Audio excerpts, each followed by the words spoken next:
شروع اللہ کا نام لے کر جو بڑا مہربان نہایت رحم والا ہے۔ جو چیز آسمانوں میں ہے اور جو چیز زمین میں ہے سب اللہ کی تسبیح کرتی ہے۔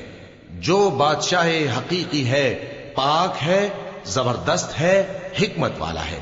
وہی تو ہے جس نے ان پڑھوں میں انہی میں سے ایک پیغمبر بھیجے جو ان کے سامنے اس کی آیتیں پڑھتے اور ان کو پاک کرتے اور انہیں کتاب و حکمت کی تعلیم دیتے ہیں۔ اور اس سے پہلے تو یہ لوگ کھلی گمراہی میں تھے، اور ان میں سے اور لوگوں کی طرف بھی ان کو بھیجا ہے جو ابھی ان مسلمانوں سے نہیں ملے، اور وہ غالب ہے، حکمت والا ہے۔ یہ اللہ کا فضل ہے، جسے چاہتا ہے عطا فرماتا ہے، اور اللہ بڑے فضل کا مالک ہے۔ جن لوگوں کو تورات کا حامل بنایا گیا پھر انہوں نے اس کے حامل ہونے کا حق ادا نہ کیا، ان کی مثال گدھے کی سی ہے جس پر بڑی بڑی کتابیں لدی ہوں۔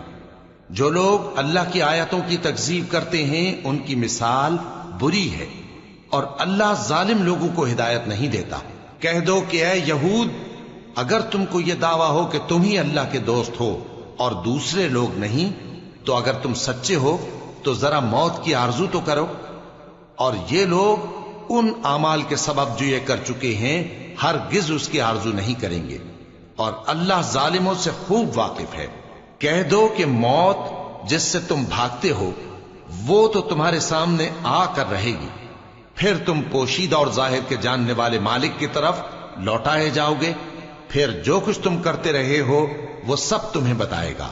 مومنو، جب جمعے کے دن نماز کے لیے اذان دی جائے تو اللہ کے ذکر کی طرف لپکو اور خرید و فروخت ترک کر دو، اگر سمجھو تو یہ تمہارے حق میں بہتر ہے۔